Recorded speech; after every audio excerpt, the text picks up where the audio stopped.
Alrighty, friends, we're back after our lunch break. And then I was reminded, we are supposed to announce at the beginning of our every meeting, there's an actual script about decorum and maintaining your manners. In the interest of being brief, please just mind your manners and use decorum in our rules. And if you can't do that, then we'll ask you to leave. So I think we're going to be all right. With that, we move some things around on our agenda. We're going to pick up with an update from the Wind River Development Fund. And then we'll move into our discussion of Indigenous rock art and imagery. So with that,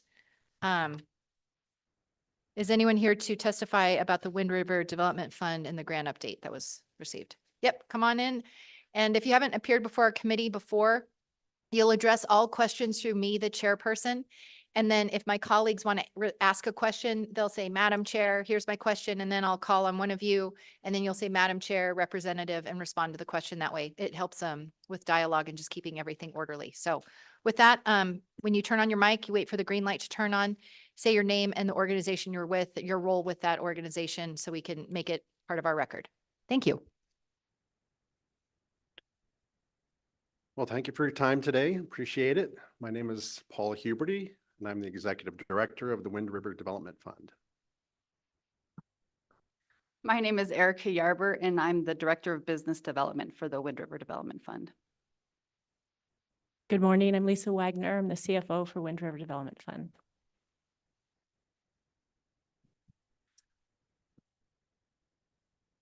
Again, we appreciate your time this afternoon, and we have some really good, exciting information to share with you about a recent award that we received from the Economic Development Administration.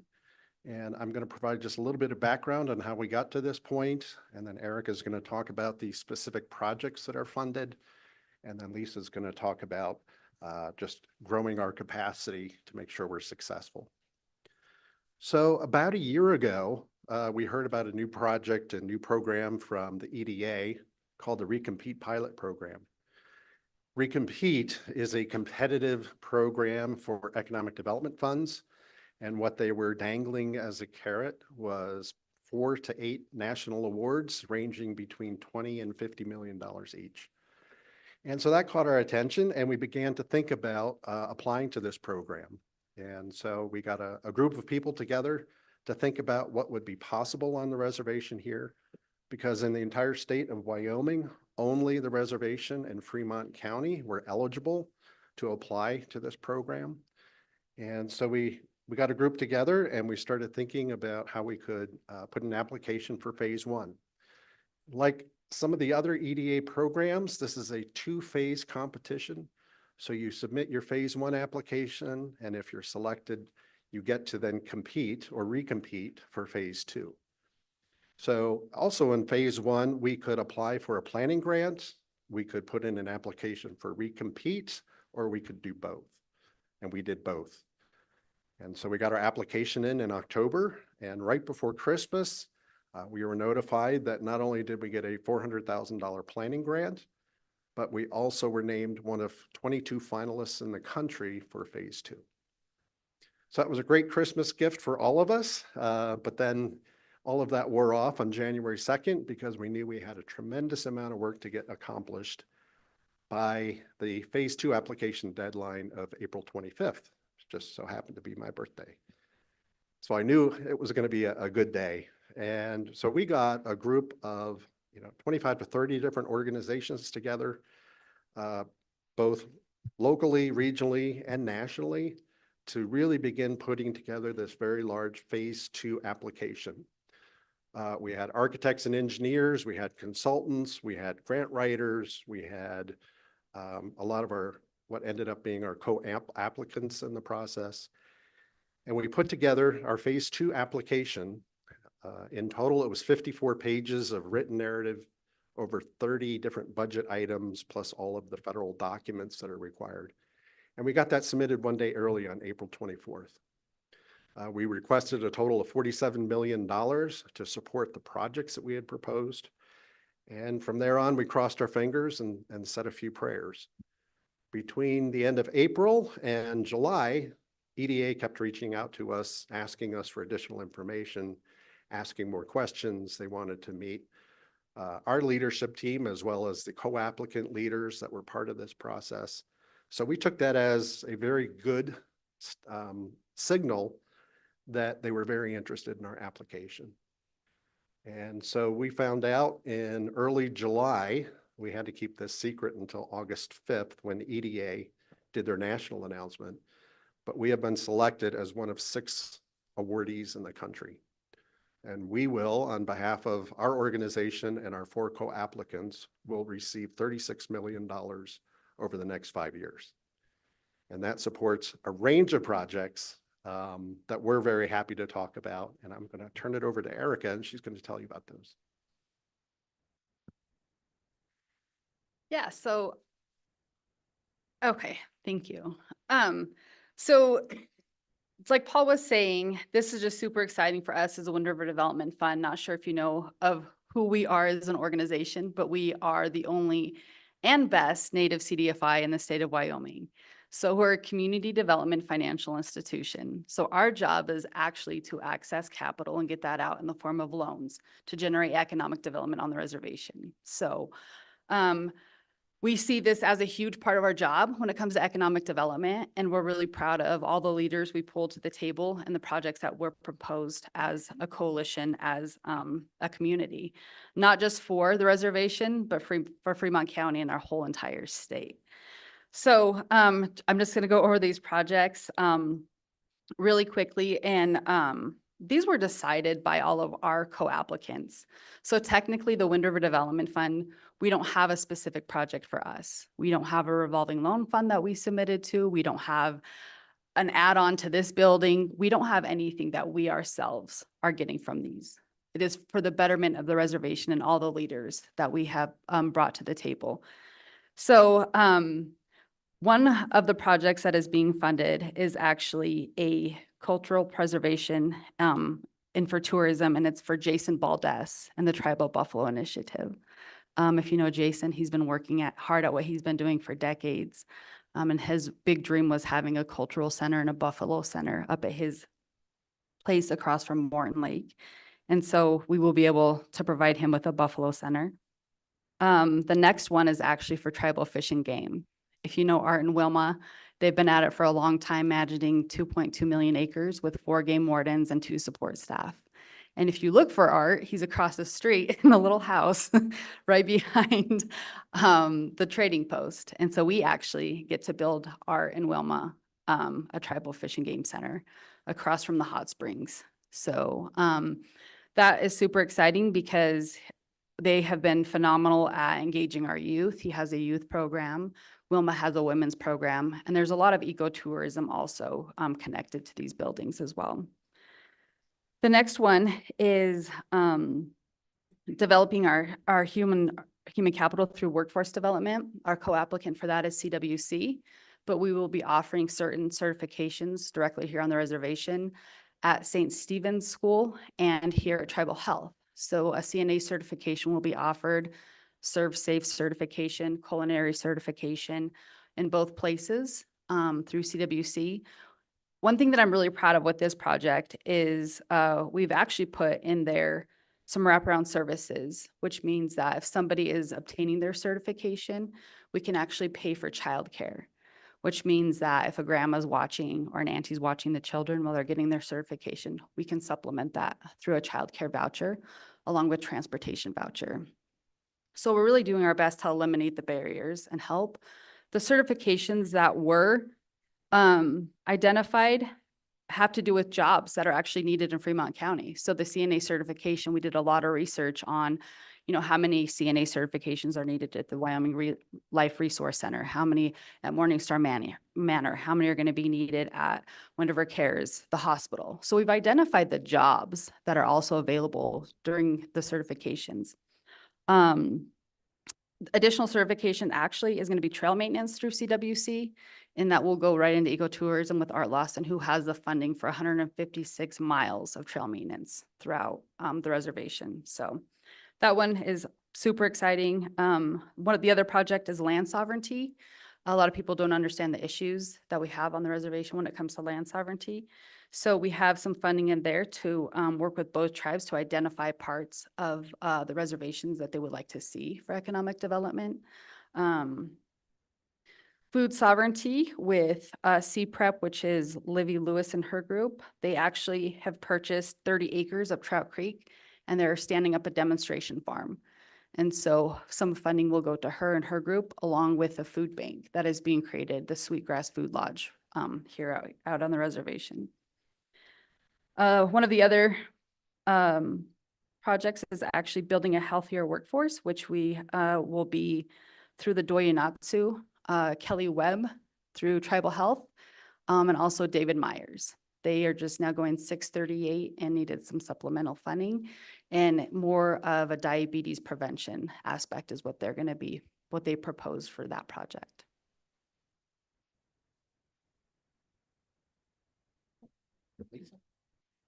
All right, thank you, Director Yarber.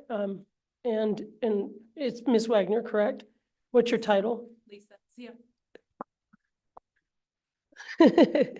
Oh, you did, you broke it. That's okay, will you, Mr. Huberty, will you give Ms. Wagner your microphone? Well, oh, Okay. look, we got them all over the place now. Got it. Thank you. Erica, fix it. If you will just introduce yourself and go ahead, proceed with testimony. Yeah, I'm Lisa Wagner, CFO for Winter Development Fund. So my main job as CFO, other than being Paul and Erica's lovely young assistant, is to really help Winter Development Fund build the systems and the governance to make sure that these projects succeed. So I joined the team formally in May. Paul was quite confident at that time. And so, we recognize, the impacts of these projects are huge and we have so much excitement around them, but we also recognize how important it is for both Winter Development Fund and all of our partners to succeed.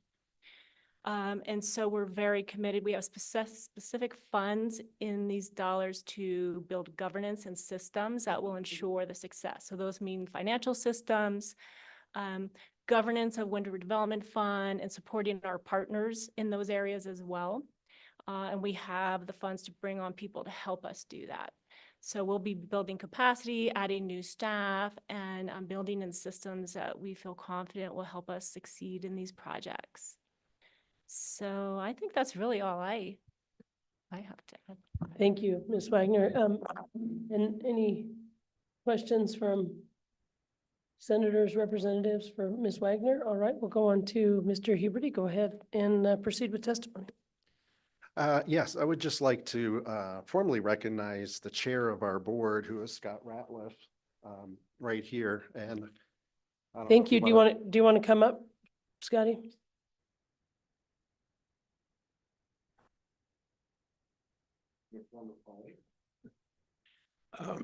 Good morning or good afternoon, Madam Chairman. So one of the things that's really exciting about it, Scotty, I hate to interrupt you. Will you introduce yourself? I'm Scotty Ratliff, and I'm the chairman of the board of Wind River Development Fund. Thank you. I've been in this position on and off since its inception, and Lisa, being humble as she is, was our first director, and so really gave us the start. Wind River Development Fund has had some great success in lending and helping people with bad credit, and they work hard with the housing communities. But the board recently, in the last year, has felt like too often we wait for somebody to come to us and say, we're doing this, do you want to jump in and be a part of it? And kind of ask Paul and Erica to take more of a leadership role in how do we start taking on our own destiny. And so I think they both did just an outstanding job of, outstanding isn't even a good enough word. They really stepped up to the plate. It was hard work. I think that whole team spent 5 or 6 months putting this grant together. And so the board's pretty committed to doing everything we can to see it succeed. Thank you, Mr. Ratliff. And did you want to, do you have anything further, Mr. Huberty? No, that was it. Questions, comments? Senator Barlow? Thank you, Madam Chairman. So I do appreciate what's going on, and Erica kind of clued me into what was happening. There was an article, of course, in the press, and I remembered it, but Erica said, hey, more people need to understand this. So my question is, you've got a lot of work ahead of you right now with what you just read. What are your current projects? What's the base you have that you're working on all the time before you got this huge opportunity? If you don't mind, just so I understand kind of what you're adding to the plate, what's already going on. Thank you, Madam Chairman. Thank you, Senator. And who would like to take that, Mr.? Go Yeah, ahead, I Mr. can take Huberty, that, go ahead. Sure. I appreciate the question. So our primary mission is as a native CDFI. As Erica explained, we attract lending capital to this area and get that out in the form of very competitive, low-interest loans to native entrepreneurs. And we also lend a lot in the ag industry as well. And so that's our primary mission. We're going to stay very focused on that. Fortunately, we've got a lot of capital lined up, probably enough for the next at least 2 years of lending. And we've got a really good lending team, and so they're going to stay focused on that while some of the rest of us start on this new adventure for the next 5 years. Thank you. Further questions, comments, follow-up? Thank you all for being here. Great work. That's amazing and exciting. I recognized and see the importance in every single one, of course, of the projects that you just outlined. And so great news. Thank you, guys.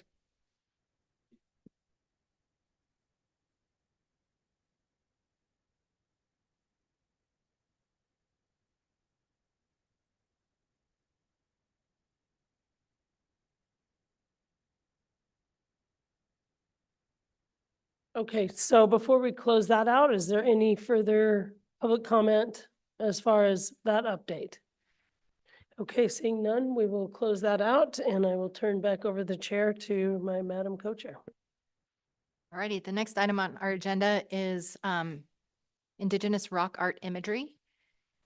And to catch everybody up to where we are, after our last meeting, I reached out to LSO. I'd been in contact with our state archaeologist and his team and just asked for their feedback of existing statute that's all housed within the Office of State Lands.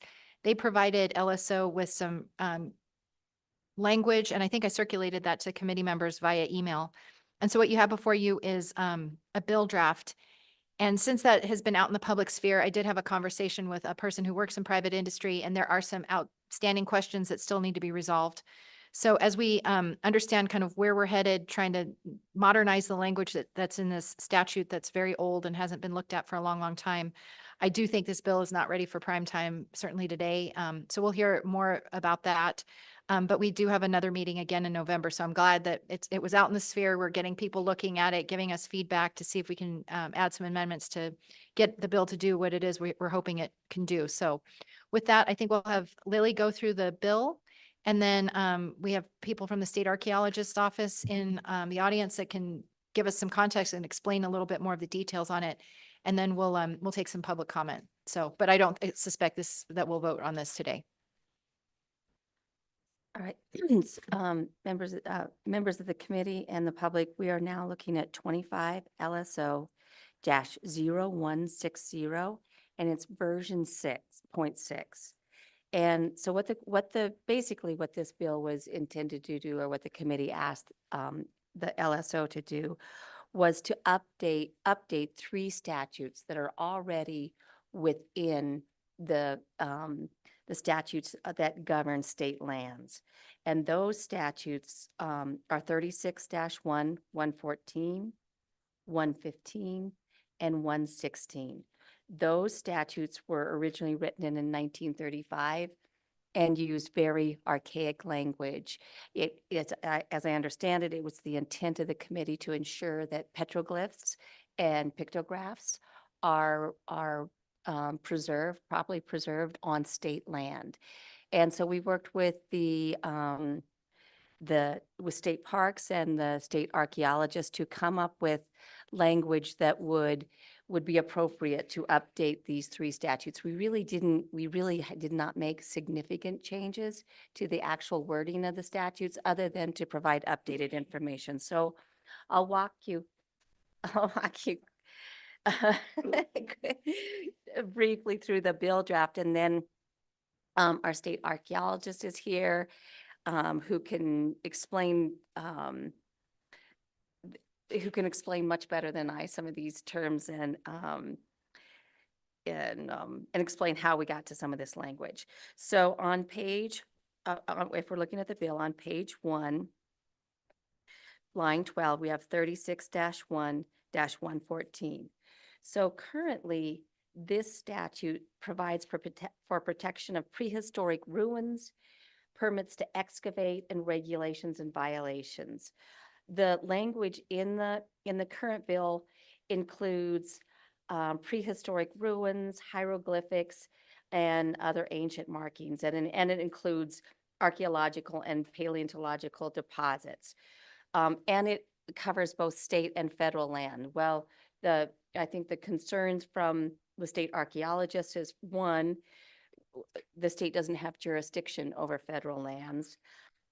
Language such as prehistoric ruins, and hieroglyphics is not really accurate for what we have in Wyoming. So what we've done is we've just changed the language of the title, and now it's protection of archaeological and paleontological resources.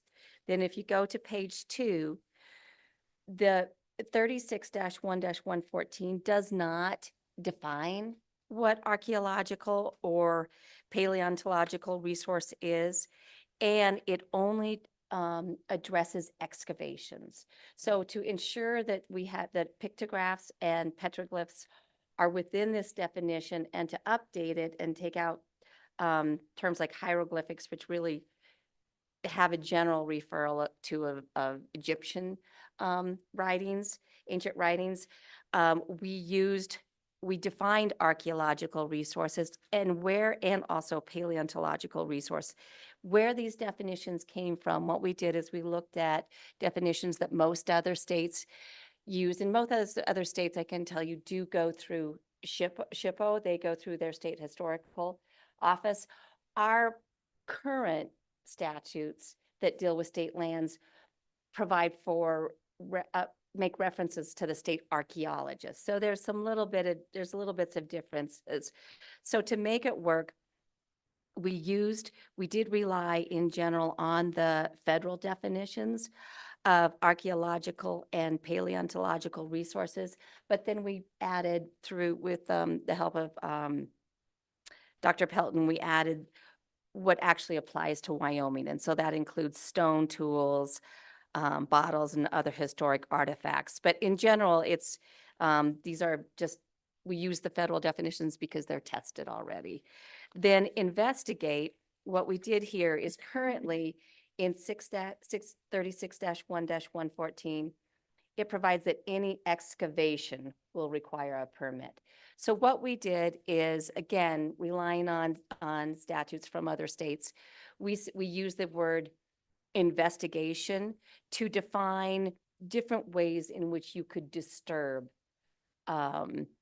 pictographs and petroglyphs. And again, it doesn't, if you look at for example, if you go to if you look at some of the information on Dinwiddie, the Dinwiddie site where we're going to go today, from the Du Bois Museum, it'll say, don't touch the petroglyphs. But we didn't go that far. We just said, don't disturb them, don't physically disturb them. So that's what investigate means. It means to collect, test, alter, disturb. And again, those are taken mostly from other states. Then if you turn to page 3, we've defined state lands. And the reasons why we had to do that is because we are in the statutes that deal with state lands. And there's basically 3 different lands that state lands can include. It's lands that are under the jurisdiction of the Board of Land Commissioners, land that are under jurisdictions of other institutions and school lands.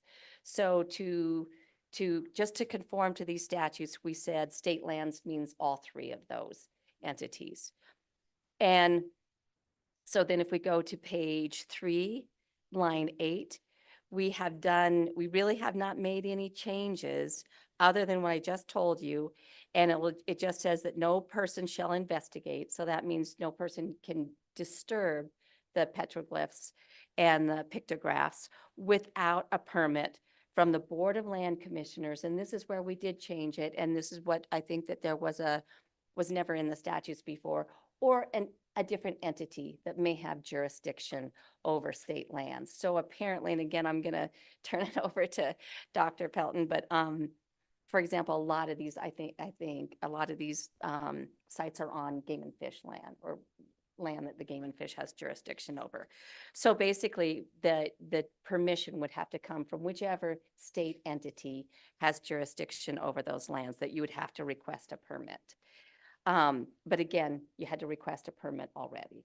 So then if we go to page 4, at the top on line 2, what we have said is already, and again, a lot of this is we just reworded the current wording in here. So already the Board of Land Commissioners has to adopt rules, or does adopt rules on archaeological and paleontological sites.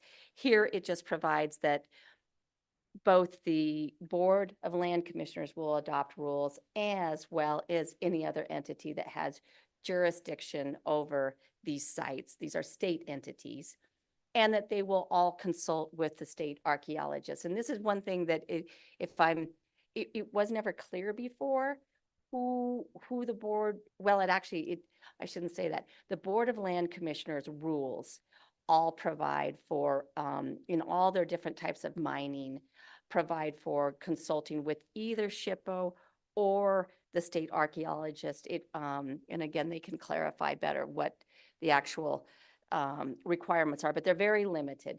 So this just says that we clarified that they will, when they adopt the rules, they will consult with the state archaeologist.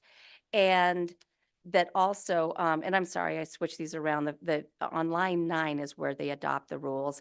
On line 2, this is just when a permit is issued, they will also consult with the state archaeologist. And again, that's just to make sure that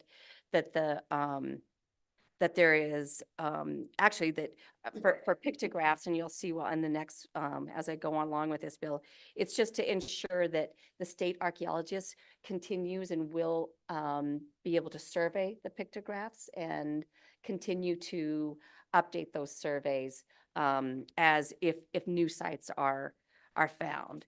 So then on page 4, line 17, this really doesn't change at all. It was removal of resources from the state, and those are just conforming amendments to the language that is already there. On page 5, line 6, this is lines, fines and penalties. So the only thing that this really did on lines 8 through 10, and then lines 13 through 23, and then page 6, lines 1 through 5, it really did 2 things. One is, as you'll recall, there was concern about that a violation, if there were a misdemeanor violation, the penalty was $25. So we changed that and said that the penalty will be $1,000 if there's a misdemeanor violation. And then what we did with the felony is we made it we made it more difficult to receive a felony. Before, if a site that was that the value of the site, the cumulative value was $500, the felony could be up to $10,000 and 10 years in prison. So we changed that and said the value of the site, or the value of the site or the resources that were destroyed would have to be $5,000. Now, we did incorporate we did it because it's hard to, and again, the expert will be Dr. Pelton, but because it's hard to value these sites, we did also include in some language from that the federal's government, or that the federal statutes include. And what that would say is that if it would make it easier, that if you can't put a value on those resources, then, or the pictographs or the petroglyphs, then you would use the value that it would take, basically the state to reconstruct, or at least to document what was destroyed. And so then on page 6, line 7, this is again just conforming language. Page 6, line 14 through 16 is also conforming language. Page 6, line 18, we repealed the penalty provision because we've updated it and made the penalty a little bit harder to get.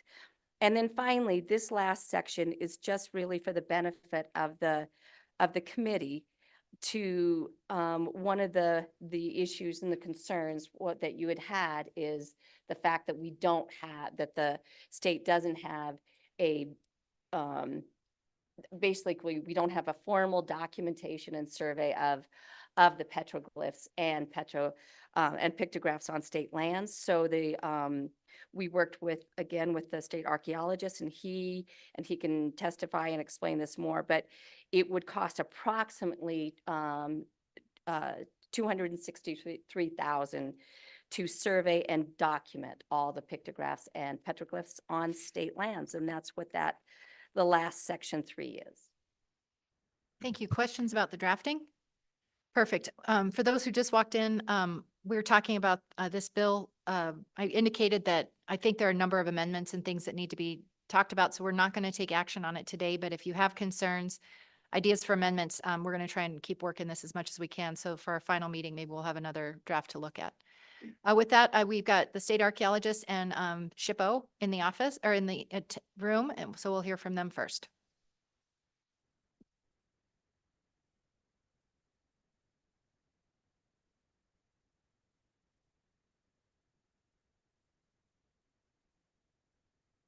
Welcome, and whoever wants to go first, we look forward to hearing from you. Thank you, Madam Chair. I think that was a great overview. I guess just to recap, I see this as doing 3 things. One is just Your name and title. my name's Spencer Pelton, the Wyoming State Archaeologist. Yeah, I see this doing really 3 broad things. The first is updating antiquated language. We don't have hieroglyphics in Wyoming, never have. But 90 years ago, I think there was kind of a loose understanding of what the state had, and so they relied on the language that was at hand. The second thing is it defers some of the, or actually mandates and defers some of the permitting decisions to my office. Right now, there is a permitting process through OSLI, but I don't think some of the other state agencies really have a formal process for that, so it's kind of been piecemeal. And then the third thing is that actually nailing down some of the rules that protect archaeological and paleontological resources on state lands. We do have a process through OSLI specifically right now. They give us the opportunity to comment on some leases and protect some of the most important things that come up that we know about on state lands. As far as I know, it's not been formalized as official rules. So what this does is actually make all the state land management agencies think through this process a little bit about how they're going to protect archaeological resources on their lands, and do that in collaboration with us. In general, I don't see this as a huge break from process that occurs now. I suspect, I don't know, the OSLI will probably just lean on the existing process we have and just kind of line that out a little more formally. Questions for the state archaeologist? Oh, Senator Case? It might be premature, and Madam Chairman, but archaeologist Pelton, it sounds like you think the bill is actually pretty good shape and an improvement. And that we could pull this off, maybe we get the pieces that are missing and the weaknesses. Do you have any comments on what we'd have to do to get it ready to introduce in the legislature? Mr. Pelton? That was premature. Madam Chair, Senator Case, I would certainly like to hear from members of the private sector in Wyoming about what they think about this. I don't think it's going to impact really business as usual on state lands. There are protections already in place on OSL lands, but I at least want to hear that voice and hear any concerns about how this might interface with the private use of these lands. That would be my best suggestion, is we want to get everybody's voice in this process, and I certainly don't want to leave anybody out of it. And I could flesh that out a little bit more, but it might just be helpful to hear from industry first. So, Senator Barlow. Thank you, Madam Chairman. So in Lily's presentation of the bill, it was made mention of the other lands. And we're going to have multiple entities setting up rules for permitting for this activity. So my query to the state archaeologist is, how many other entities, how many sets of rules are we going to have? And does it make sense to have the state archaeologist? Because what I'm concerned is we have 7 different entities setting up rules: the university, the prison system. These are all entities that have state lands. There's multiple, game and fish, et cetera. And so we're going to have a bunch of sets of rules. Is there a way to have some uniformity? So we have some uniformity, or is it maybe something that would it make sense for the state archaeologist to establish the rules and then those be adopted by those entities in some way? I'm just trying to come up with a way that makes sense. And the thing that struck me with this is, if Game and Fish has lands, we have to make sure they actually have their enforcement. They have actually enforcement authority for those lands, and Game and Fish has a little different role statutorily in Title 23. They do not have the same law enforcement capacity as other folks in some sense. So that's what triggered it for me. But I also think that the rules with multiple entities is something we should at least try to understand. Thank you, Madam Chairman. But any thoughts from state archaeologist or whoever else comes up? Thank you, Madam Mr. Chairman. Belt. Madam Chair, Senator Barlow, I think that's a great point. I would personally feel uncomfortable drafting the rules myself. I don't feel like it's my role to do that. I'm not the state land agency. I do think it makes a lot of sense for OSLI to kind of take the lead on this, because they do have probably the most lands in Wyoming. They interface with these issues a lot more than the other land holding agencies. So if in some way they could perhaps propose the rules and then consult with me on it, and then maybe the other agencies, ride their coattails in this process or something like that. I will say that each of these agencies probably have slightly different administrative demands on their lands. OSLI has a lot of mining. I doubt like the prison system does, or Game and Fish and things like that. So there might be little nuances that need to be adjusted for each agency, but I think overall it makes sense for me for OSLI to kind of take the lead on it.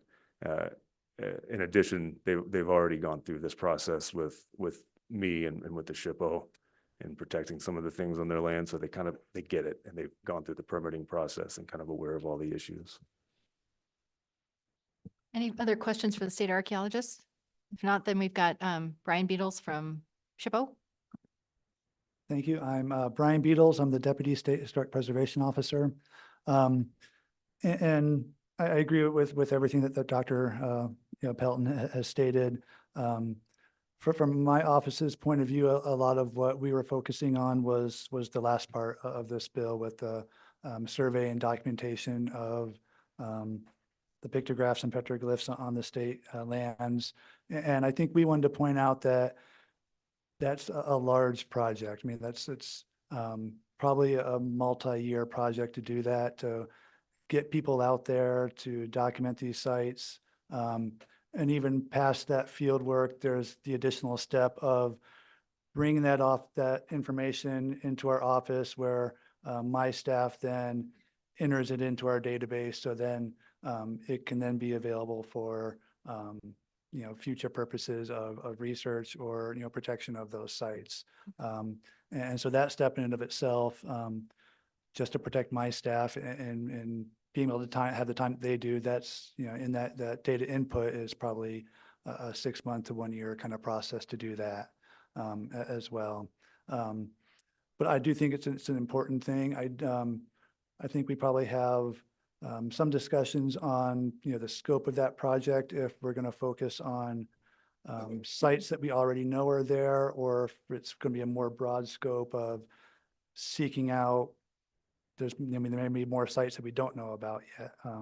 And if this kind of project would, be broad enough to, seek out those kinds of sites as well. But yeah, I think it would be a great thing to have in here, but it's not something that would happen quickly. Questions for Brian? I've got some. Go for it, Senator Case. It kind of overlaps to both, but maybe talking about the bill first and the penalty, the issue of whether it's a felony or not, that seems kind of difficult to tie down and actually squishy. And, valuing a site, that's in the eye of the beholder a bit. I tend to think of they have incredible high value in significance, but that's not the way a court would necessarily look at it. And then to talk about how that value relates to restoring it, well, nobody's going to restore it. You can't restore anything. It's gone forever. Or and then there's that lead in about possible documentation. So do you have thoughts about that difference between a misdemeanor and a felony provision? And I think it's important to have that, because we've learned in some of our other things, if it's just a felony, prosecutors aren't even going to touch it. I mean, this one might, but it depends. Yeah, I mean, a felony is a big thing for a prosecutor's office to think about tagging someone with. So can you help us think about that a little bit more? I'm kind of uncomfortable with where it's at now, and I'm afraid I do have more questions. This is my time. This is why we're here today. Okay. Gentlemen, do either of you want to take that question? Madam Chair, Senator Case, it is a very complicated thing, and, ultimately these things are priceless and irreplaceable, right? Yeah. The way that they go about it in the federal government through the Archaeological Resources Protection Act is they quantify the amount of time and effort it takes to document those sites after they've been vandalized. Sometimes restore them, say in the case of like a prehistoric ruin in the Southwest or something like that. Mhm. Well, in my conversations with Lily, I said, I don't want a teenager that scratches their name on a cliff to get a felony off of it. It doesn't seem fair, and it's just not a good look. On the other hand, if somebody takes, a rifle and shoots up an entire cliff face, then maybe we're talking something a little more severe. And the difference between those is that, say someone scratches an initial on a cliff face, you can go out in an afternoon and kind of document that. And it's not a huge cost in our time and effort. But if somebody shot up an entire cliff face, that's a multi-day thing of going and grappling with that and documenting all the damage, trying to figure out what was damaged, what was there in the first place, which might elevate it past that $5,000 threshold that would warrant a felony. That's how I thought through it. No guarantee that it's the right way to think through it, but when it came down to it, I just basically thought of this hypothetical of somebody scratching their initials in something versus a very kind of egregious act of vandalism. But how about is it a follow-up to the penalty? And then, because I don't want to, Senator Case has more questions, I know. Senator Case, is that okay? You bet. Madam Co-Chair? Thank you, Madam Co-Chair. And this really is discussion rather than asking a question, but just that we could put our brains on. And just one of my initial thoughts is switching the delineation the other way, so that you did a misdemeanor and you wrote something like, if it was of minimal value or it was it was able to be restored. And then you don't put the quantity on the felony, so that if there is destruction at a felony that you want to charge, that is available. And then you have basically the trigger on the other side on the misdemeanor, where you say if it's of a easily restored, minimal, something like that, so that that capability is there to charge as a misdemeanor. You certainly, I think, want that. But then instead of trying to figure out how are you going to quantify for a felony, you use a minimal quantity on the misdemeanor. And then on top of that, just so everyone knows, you could use that even if it were, let's say, significant, but you, as a prosecutor, said, okay, we're gonna keep this as a misdemeanor. That wouldn't create a burden. I wouldn't say, oh, now we can't charge them, we have to charge a felony. So anyway, I'm just thinking of the ways to delineate, and perhaps we could go the other way rather than trying to hit a threshold for a felony. Just a thought. Our case? Thank you, Madam Chairwoman. I think I might like that idea to have really the option of both, and it depends on those circumstances rather than trying to say, well, if this, that, if that, I'm having trouble with ifs in that process. So I'd like to explore those thoughts with you more. Maybe we all could. And maybe if I could shift gears slightly. Sounds great. Okay, the other part is the documentation. And I'm really, really excited about that. And so, and I'm excited about a project that's starting in Sings Canyon after Labor Day, we've learned, where they're actually going to try to do some more intensive documentation of the imagery there. And I'm a National Geographic freak, but there was this article in, it's the May issue, and it's got a great, it's called Storied Rock, and it goes through, but there's one panel, and I'm sorry, I should have this for everybody, but it's imagery in a cave, and it's called the 19th Unnamed Cave, and it's in Alabama. And all you see when you look at the imagery, and I'm happy to share this and make it available, is kind of like scratches, just kind of like scratches. But they used a technique, which is what we're hoping to use in the Sings Canyon project. It's one of many, but I mean, if you take images in different ways, everything from light to distance kind of sonar kind of thing, or not sonar, but radar. And they call this using photogrammic technology. They actually project what that looks like with the actual image. And all of a sudden you see something that you cannot see with your naked eye before. It's not even close. And we've seen some evidence from the archaeologists, the young archaeologists there working in Sings Canyon, that this has a lot of potential. And so I'm hopeful that we could begin to explore this. The Sings Canyon kind of was working out to be maybe a pilot project for this bigger one.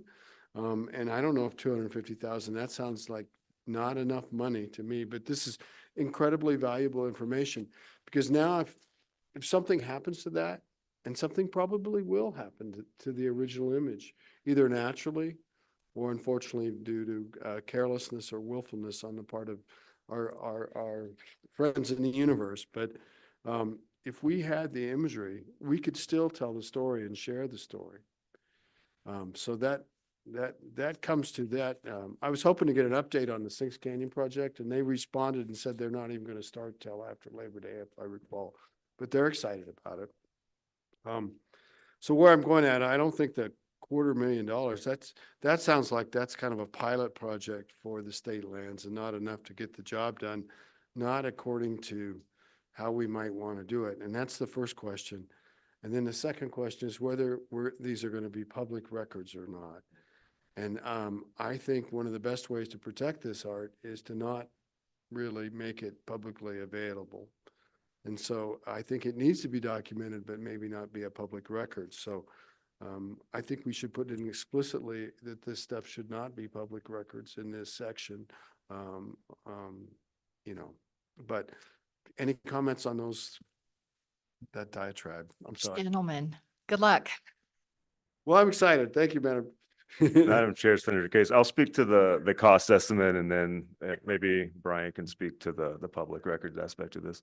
The cost estimate, I basically just made some basic assumptions about how much archaeologists cost and how much time it would take to go across the state doing this stuff, and landed on about $2,000 a site on state lands. It's 116 sites. Actually about 30, can't remember the exact number, somewhere around 35 of those are actually historical inscriptions on the immigrant trails. Those are documented as basically petroglyphs in the state database, so we included those as well. Also important sites to folks in Wyoming. We can certainly do more and up the price if needed. There you can you can document things as much as you really want. This documentation really relies on an assumption of spending an afternoon and a morning at a site, taking photos, doing field sketches. If you want to go beyond that, you can do the 3D photogrammetry like you referenced, where you take a ton of photos and you run a model at the end and you create this three-dimensional depiction. There's a question as to where that's housed. It's again, if it's not going to be publicly available, you'll have this kind of really cool three-dimensional model that'll just kind of be on a server somewhere, and it's kind of the payoff is questionable in my mind. But I think just for the basic documentation and figuring out what these sites look like and how much they've been vandalized, it's a decent approximation of how much it would cost a couple archaeologists to do that over a couple of years. Follow up? I'd like to be clear. I think the imagery should be public available and available, but we should not reveal the location of the imagery, except for as kind of a more as needed to scholars and things like that. That's just to prevent further damage. So I'm thinking it would be a public platform, and that's kind of more my thinking. Thank you. And then, Shippo, did you want to respond to any of those issues, or Mr. Pelton, if you had more? Either. Yes, Madam Chairman, Senator Case. So when we put information like that into our database, we have a database that of when sites are recorded. It goes into a GIS layer, but it is all password protected. In order to be able to get a username or a password, we require that the user meet professional standards, professional qualification standards. To ensure that people are meeting those standards, before we give them a username, we require that they submit a resume that shows that they meet those standards, and also that they sign a use agreement to be able to access our data. So any data that comes into us, especially that spatial data and GIS data, is all protected behind that kind of firewall to make sure that it's being used just for those professional purposes. Follow up, Senator Case? Thank you, Madam Chairwoman. So tribal professionals,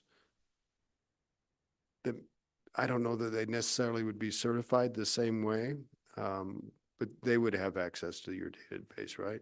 Mr. Beatles?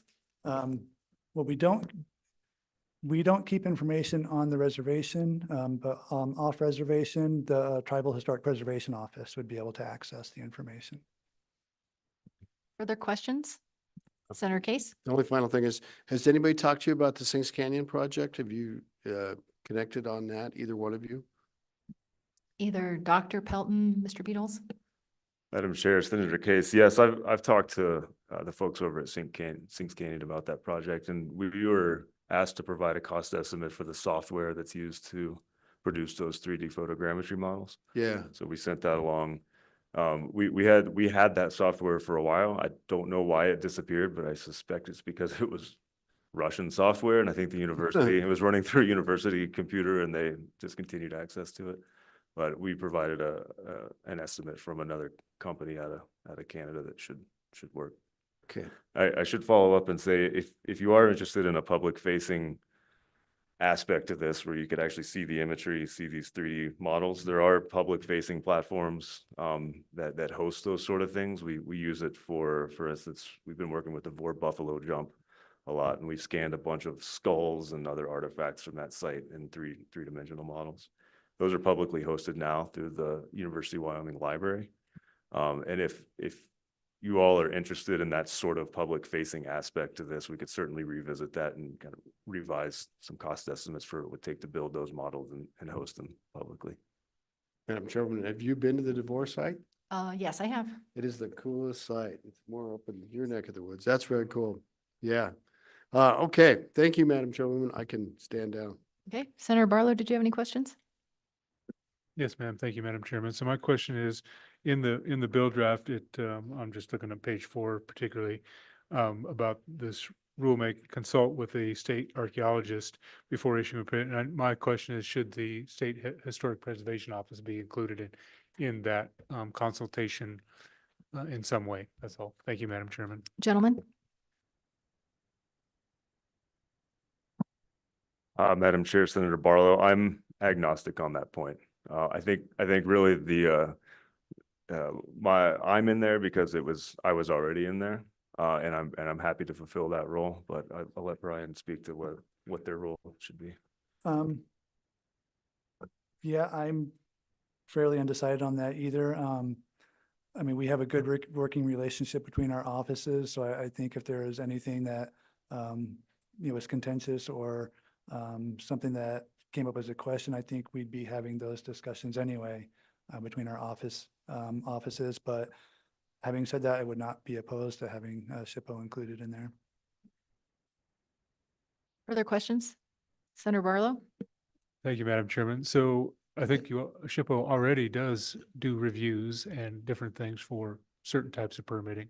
So could you just give a thumbnail of what reviews or permits you may already be doing that might just dovetail into this? Thank you, Madam Chairman. And I think this will bring up, just to kind of illuminate some of the concerns from industry is, are we asking industry to get another permit to look at these resources when they're already being required through perhaps DEQ or some other agency to consult with your office and maybe provide protection? So that's what we're hearing, is that duplicative, like, are we creating more work? And our goal is not, I think we all know what our goal is here. But so with that in mind, to get after Senator Barlow's question. Sure.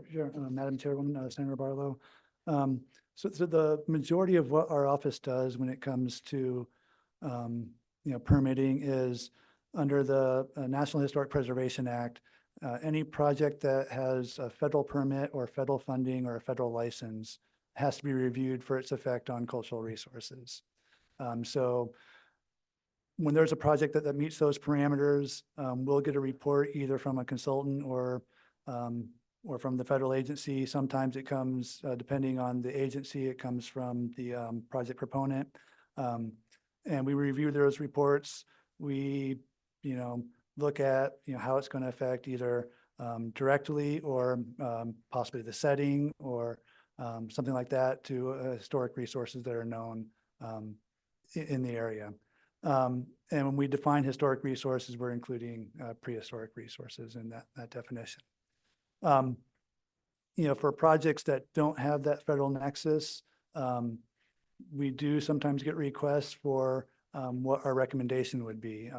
So OSLI, DEQ, a lot of times we'll get those requests on asking for a recommendation, and based on whether the area in particular has been surveyed or not been surveyed, we will give a recommendation, for that process. But when it comes to, giving a more binding kind of thought on, survey and the effects on cultural resources, we're primarily looking at those projects that require a federal permit or federal money. Any other questions? Seeing none, thank you. And if you don't mind sticking around, there might be some follow-up questions that we have for you guys. Thank you. Okay, with that, we'll open this to public comment. Yes. Could we also have Jenny stay and talk a little bit, because I did discuss with her a little bit about the proposed amendment, and because my knowledge is not great on DEQ requirements, I think she has visited with Kyle Wentland, right? And can give us a little bit more information. And I just want to say one thing, not to just to clarify, is that DEQ, but Jenny can explain much more. So DEQ has a lot of regulations when it comes to mining permits. What the Office of State Lands and Investments has is it has, when it comes to also to mining permits, in every single one of its, and actually I think Jason Crowder may be on the line, but in all of its regulations, it basically just talks about consulting with And I don't know if it's always the state archaeologist or SHPO. It may change, but Jason can answer that. So right now, I can just tell you that it's my understanding that there's no real clear collaboration right now. And so that is just my concern, is that we need these state entities to kind of help LS know if we need to collaborate, how we do that or how we put it in statute. Okay. That is a great segue. And then we might also have some people from State Parks online too. I think they're a backup, but if they want to testify, please raise your hand or let LSO know, and we'll make sure we hear from you, and then we'll open it up to public comment. So thank you, Director Staben, for staying with us. And again, if I'm using the wrong title, Administrator, Director, Secretary, I don't know. Ms. Staben, welcome back. Thank you, Senator Ellis and committee members. I appreciate being here today again. I basically just have a couple of comments just for your consideration in the further advancement of drafting this bill.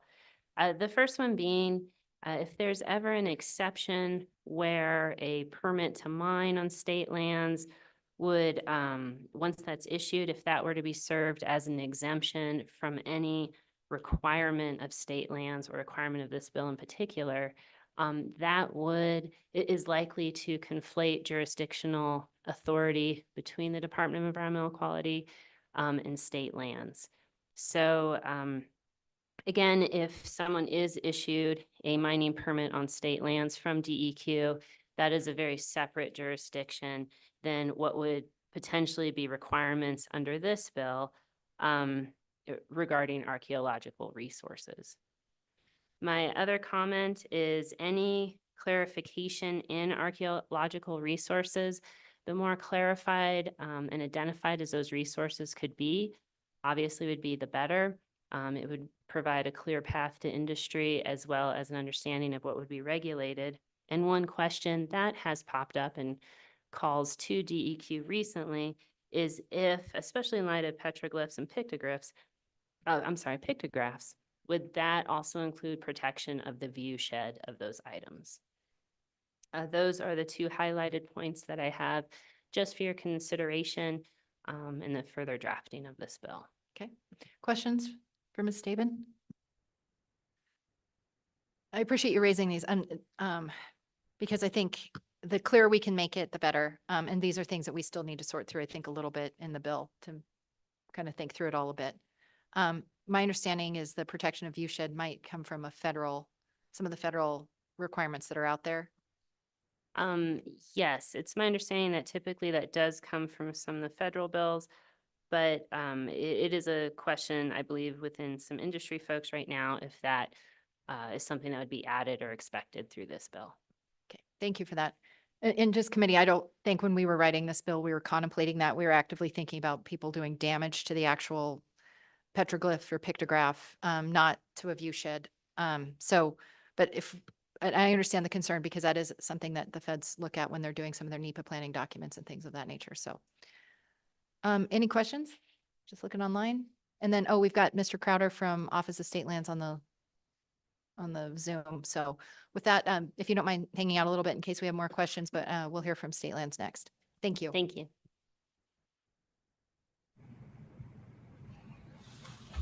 Thank you, Madam Chair. My name is Jason Crowder, Deputy Director for the Office of State Lands and Investments. Appreciate you letting me testify remotely. We're currently in Coeur d'Alene attending the National Association of State Trust Lands Conference, so appreciate that ability. I've got a few things to share with you. I think the first is to talk about the current rules that have already been spoken about within our office. There are two different sets, I guess, two ways to look at this. One is the protection type rules that Dr. Pelton talked about. And those are within all of the extractive industry rules that the Board of Land Commissioners has, and that it requires, or it says that the board may stipulate any of its leases for the protection of historic, paleontologic, and I'm going to screw that word up constantly in this discussion, I apologize, paleo or habitat type resources. It can stipulate any of its leases for the protection of those. So anytime we receive an application, we reach out to anybody who has jurisdiction over those resources to see if they have any comments or concerns, or if there need to be some mitigating measures put in place before actual development can occur. So again, that's a stipulation at the lease level. Like the representative from DEQ mentioned, DEQ may take that and go even further with it, but at least each operator knows prior to entering into development or the development phase of a lease that they have to do so in a certain manner or in recognition that some of those resources are present. That coordination does happen with SHPO, and I'm a little unclear on how it gets split between the state archaeologist and the officer, but we send one letter to SHPO. Both entities respond back if they have any concerns or if we need to address anything of importance. The other important things that comes back with each one of those comments is that they simply don't know what's out there. There may not be an inventory, and I think this bill tries to address some of that, but obviously they haven't been on every acre of state land to know what resources are present. So they put a blanket statement saying, we don't know.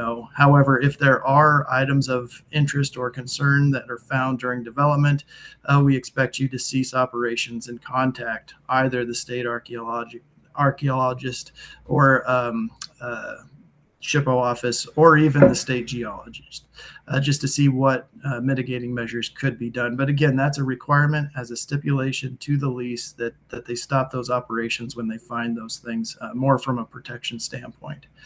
The second set of rules that we have are more extractive and very specific to fossils on state land. So there is a set of rules and statute that require a permit be secured before anybody can remove a fossil, and very specific to fossils. And they can do so in a commercial way. We have a couple of those across the state where they pull those out and sell them. Those are very common type fossils, but there are also educational type permits that the rules allow us to permit, and those go to colleges in Wyoming, outside of Wyoming, where they bring students and they do some excavation type work. We do that under a permit. Since it's specific to fossils, the state geologist has worked with us, and the State Geological Survey helped us define what are those common fossils that can be sold commercially and without much oversight by the Board of Land Commissioners or the office. We have those clearly identified. I am never going to be able to say all of their names, extremely long names, but they are identified within the rules. And as long as the commercial or even the educational individuals are pulling those common fossils out of the ground, they can remove them from the state. They can sell them for a profit and move on. The Geological Survey has also helped us identify what are rare and what need to have further scrutiny and what need to remain within the boundaries of the state of Wyoming, and that cannot be sold unless the state geologist approves that sale. Those are very well defined within the rules as well. Can't say their names, I apologize, but we have that coordination with those entities moving forward. I think one thing that this bill highlights, and Senator Barlow raised both very good questions, and I just alluded to them a little bit, but we're going to have a lot of different entities creating rules that are largely the same. We have rules built around fossil extraction. We don't have rules built around anything archaeological. When we run across those, we work with the state archaeologists to figure out what's the best course of action for looking at those. And like I said in previous meetings, I don't think we've ever had that situation where somebody wants to remove those from state lands, and certainly not remove those from the state of Wyoming. So we haven't developed a permitting process. But there are going to be a lot of state agencies needing to have the similar rules, and we're happy to work on that rulemaking effort with them to make sure we have consistency. One bit of information to add to that is that back in 2013, the legislature granted the Board of Land Commissioners authorization and management authority over institutional lands held by the Department of Health, Department of Corrections, and Department of Family Services. Those entities hold lands, but their institutions may not cover the whole of the ownership pattern, if that makes sense. And so the legislature granted the Board of Land Commissioners authority and jurisdiction over those lands that are not directly utilized for departmental purposes. When we manage those lands on behalf of those institutions, we do so under our current trust land management rules, just as if they were school sections or for some other benefit or beneficiary. So we have rules that apply to those lands already, and any rules that we set here would apply to those lands as well, just to make sure that we're consistent in that way. Madam Chair, I also think that throughout these rules, we are blending archaeological and paleontological processes together. And in our office, we've recognized that those are two separate things. Obviously, there's a more of a market for the fossils that are pulled out than there is for the archaeological items in the ground or visible. And we don't necessarily want to create a market unless those experts in the field believe that that could be done. One of the reasons I call attention to that is the definition of investigate blends not only the removal of both types of resources, but the damage or the harm done to both sets of resources. And if there's a way, and we're happy to work with the committee going forward, to define that we can remove and market a certain subset of that resource, and we have to protect and identify another subset of that resource, I think that's a good clarification that the bill needs to help us move forward in our trust land management ability. Madam Chair, I think I have one last thing, and it revolves around the surveying on state trust lands. As the whole committee is aware, we don't own the whole of the state of Wyoming. We're very much in a shotgun pattern across the state, and that these resources were not laid or were not developed based on ownership boundaries, correct? So when we do an inventory, it may not be a full picture of the actual resource in the state of Wyoming, but it's going to be very segmented by when and where state trust lands begin and end. And we're happy to work with any entity who's out there doing surveying to make sure that they have access to the property, have access around any other uses that may be there so they can complete their work. With that, Madam Chair, I'm happy to answer any questions. Thank you. Really helpful testimony. Questions from committee members? Senator Barlow? Thank you, Madam Chairman, and I guess congratulations, Interim Director Crowder. My question is, and this goes to the mining permit, and we're not going to bring up any particular mining permit, just to be clear, but if someone wants a mining permit on state lands, what are the requirements that would be consistent with what this legislation is trying to do, i.e. would there be an archaeological requirement or a paleontological requirement through SHPO, et cetera? Thank you, Madam Chairman. Director Crowder? Madam Chair, Senator Barlow, I think there would be an addition. Right now, we're just seeking comment and adding that as a stipulation of whatever the result of the comments are. But if the comments come back and say there is a resource there that we need to pay attention to, and it meets the muster of this legislation, we would require those mining or anybody to seek an additional permit to comply with the statute. I see Ms. Sheen from State Parks has her hand raised. Sarah, are you trying to answer a question that was just asked of Director Crowder, or are you just letting us know you're ready to offer some comments to the bill?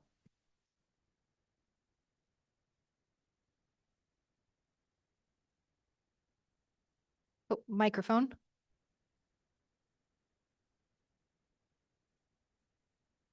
We can't hear you yet. One more time.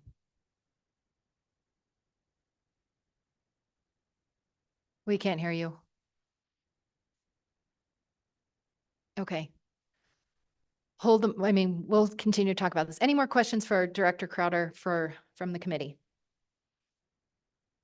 Okay. Seeing none.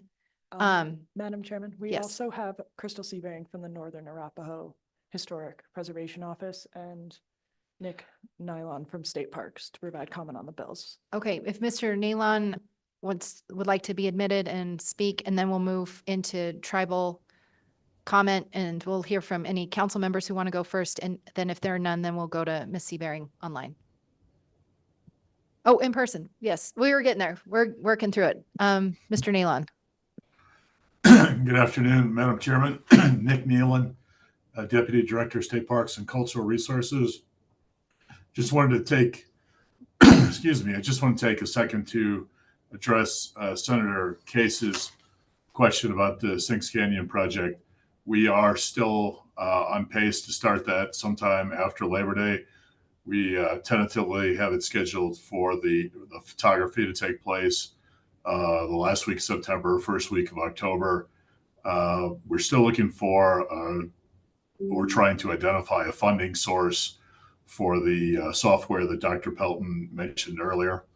The total cost of the project for parks, if it's just a software cost, it would be about $2,800. For Dr. Pelton's office to produce a report for us on top of the software, I believe the total cost was just short of $7,000.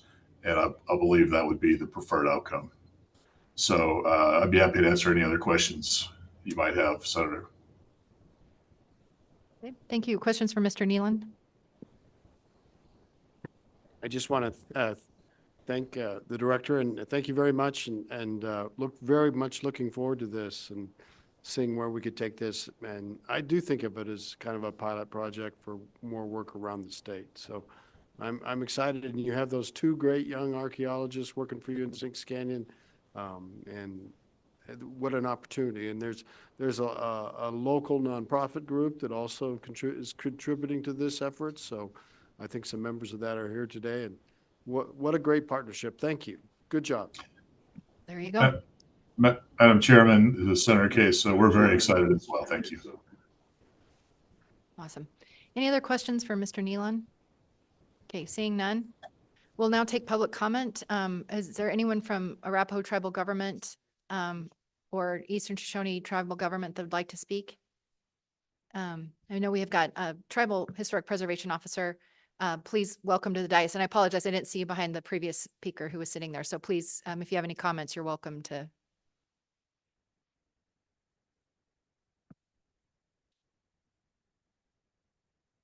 Welcome, state your name for the record and the agency you're with. My name is Crystal Seabearing, and I'm the Tribal Historic Preservation Officer for the Northern Arapaho Tribe. Hello, Madam Chairman. Madam Chair, sorry. So I was looking through this bill. One of my first questions with this is, so it's going to deal only with state lands, state funding. There's going to be no federal funding, no federal equipment, no federal grants involved, no federal employees involved in any of these projects. So typically how this works is, you give us information and then we don't really respond to questions. The way this works, I don't know how it works on the ground. If, the state archaeologist is eligible to get some grant money and they partner with the feds, I don't know. I don't think this prohibits that necessarily, but if you want to offer comments in the bill, it's usually kind of that one-sided conversation. Okay. And so, that's just kind of how we are. I'm sorry about that. Yeah, so that's just my comment for this bill is to state that this is only for state funding. There'll be no federal funding expenditures allowed in this bill, whether it be grants, equipment, vehicles, personnel. Because once that's in play, like Dr. Pelton said, and SHPO, Brian Beatles, that's usually when a federal nexus comes into play, and that's when Section 106 of the NHPA comes into effect. And that's when tribal involvement happens. It's tribal consultation. It's not only with the Northern Arapaho and the Eastern Shoshone tribe, it's with all the tribes that identify Wyoming as a territory. So there's 20+ tribes that this would have to go through. So I would state in there, this is just for, if there was just state funding only or private funding only, that this bill would apply to. And that's it. Because otherwise it goes into Section 106. But then there's another place with the investigate. So I think that the definition of investigate has remove, injure, destroy, or deface. I don't see that in any of the definition of investigate, so I was just wondering why those are in there. Where does that definition come from? It feels like it needs to be explained a little bit more with those destructive words involved in investigate. What I've seen with the definition of investigate, all it says is that it's just to investigate or to look up, you know, what's happening. To carry out a systematic or formal inquiry to discover and examine the facts of an incident, allegation, etc., so as to establish the truth. Carry out research or study into a subject, typically one in a scientific or academic field, so as to discover facts or information. So it doesn't say anywhere in the definition to remove, injure, destroy, or deface. On section B, Ms. Seabearing, are Yeah. you looking at page 2, line 13? yeah, page 2, line 13. And so I'm sorry, I'm just not following along with your concern. So you're just, the word investigate used throughout the bill, you want it to use that whole list? I don't want it to involve remove, injure, destroy, or deface. Okay, gotcha.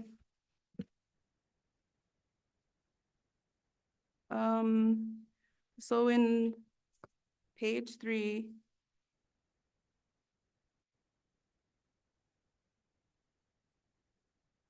so when it says the section or line 15, this subsection shall not apply to casual or recreational fossil collection as defined by the Board of Land Commissioners. What is there going to be a statement in there about the collection of archaeological materials and what the penalties are of those? Because I think that needs to be stated in here as well, because you're just talking about you state up here the archaeological or paleontological resources, but down here you just talk about the fossil collection. But in there, we should state about not having the opportunity to collect archaeological materials as well.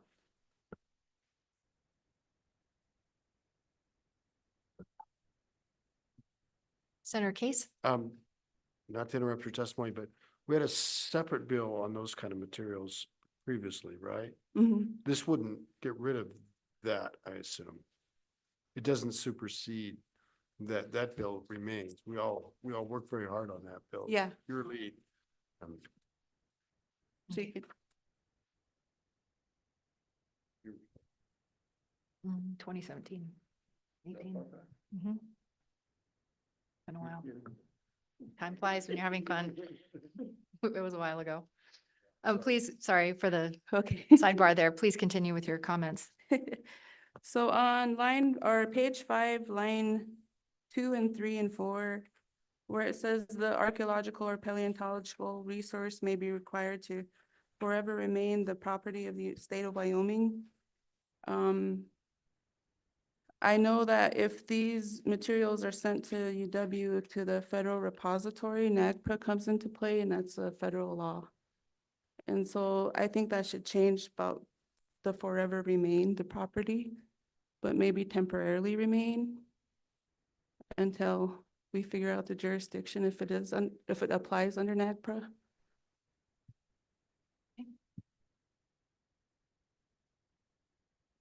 Continue. And then the previous comment about the fines and the misdemeanor, I agree with the minimal quantity on a misdemeanor, because like you said, there's less destruction with, scratching rock art as to shooting it up. And so I think estimating the damages would depend on whether it's a misdemeanor or felony. So I like those comments.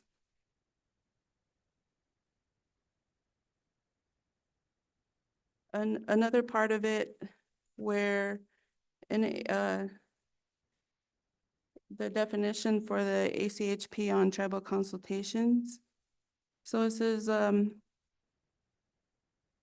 all federal undertakings. So this is with any grant funding, $1 of federal equipment, whatever. Regardless whether the undertaking's area of potential effect includes federal, tribal, state, or private lands, so as long as the undertaking may affect historic properties of religious and cultural significance to an Indian tribe, there should be consultation regardless. So somewhere in here, I would like, just in a good faith effort, that because rock art, there's historic rock art as well, but a lot of it is prehistoric and it relates to a lot of tribes, and that's our history. All I've been hearing up here is like the academic side of it, but there's also a tribal perspective that is not being included in this plan. And so with the funding, like Sinks Canyon, I know they're gonna do the photogrammetry. They reached out to us to help monitor, that project. And so that's another additional 3,000 from our office. So you have to plan for funding for tribes to be involved as well in these projects. Because a lot of times there's projects that happen, they come, they're already planned out, then they notify the tribes and they already have their budget set. And they expect our tribes, when our techs to be out there, and there's no money, there's no funding for them or for our office. So that needs to be put in there as well, that they need to fund if they're going to be in consultation, especially with prehistoric rock art, that allow the opportunity for tribes to come in and tell their perspective, and also to fund that and to include that in the budget from the get-go.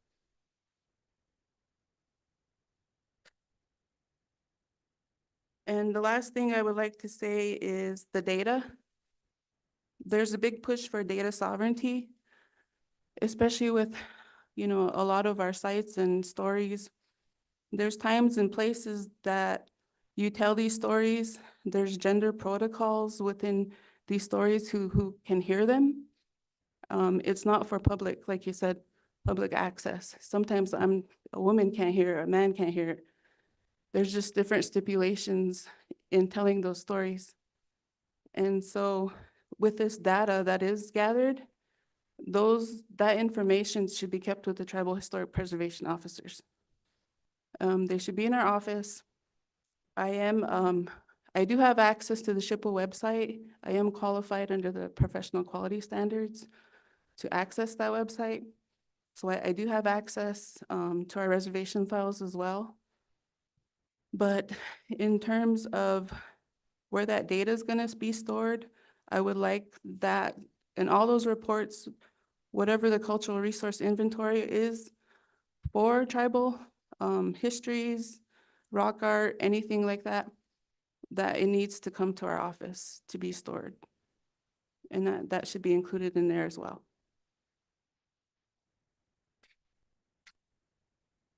Hey, Baring, on that point, this is the delicate balance of what we try and achieve.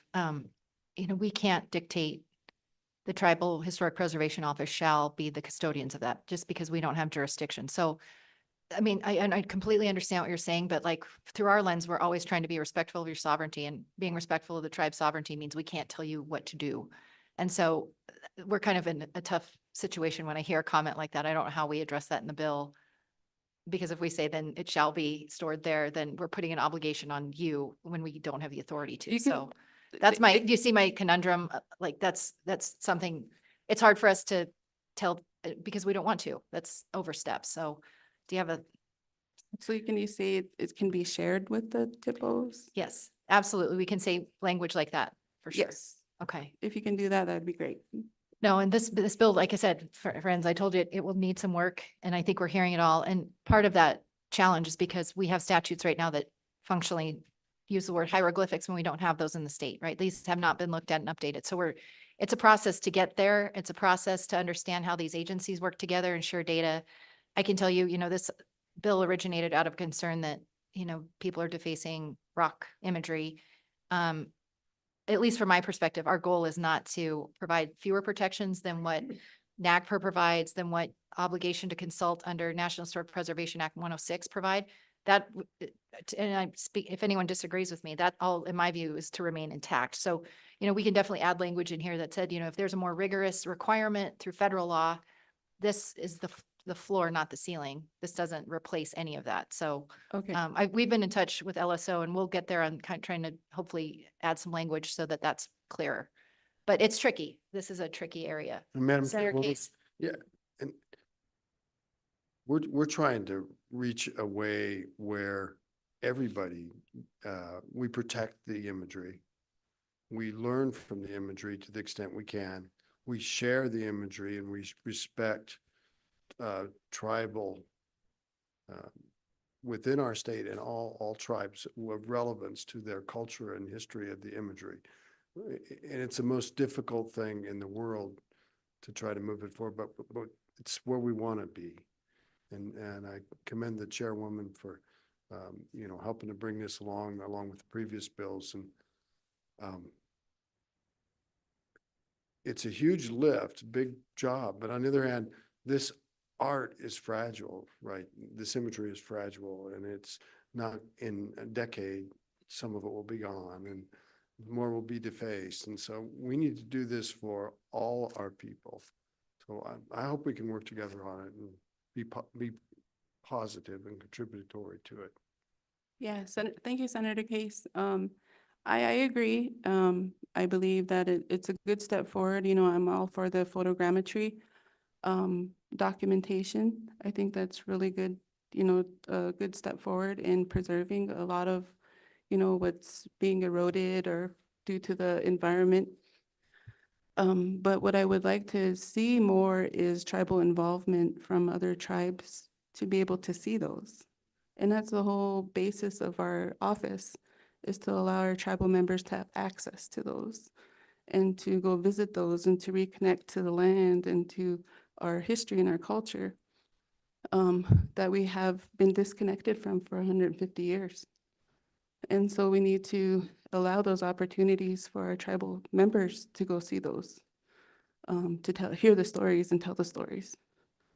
I think there's a good opportunity to collaborate and share those stories in a way that is sensitive and that we don't give too much out, but we're able to show the significance of it. And I think it can be done. Mhm. Okay, any more questions? Thank you, Representative Cheswick. Thanks for the help. Thank you, Madam Chairman. I think my comment has been covered already, but I just want to reiterate. I think the solution to getting access to the nations to this database is simply to make the bill permissive. That any data collected, any images, any database may be shared with the native archaeological authorities, or however to word it. But I think as long as they make it permissive, we're given. I don't want this bill to say we built this database, therefore it's ours. That's not the intent at all. So we make sure that we give permission to share. I think it's a good idea to have it shared with with the nations. So I think it's a fairly simple fix. Thank you. Thank you, Representative. Okay. Anyone else? I think we've heard from tribes, and don't believe Eastern Shoshone's Tribal Historic Preservation Office is with us today. We'll open it up for public comment. Anyone wishing to speak on the bill, now's your time.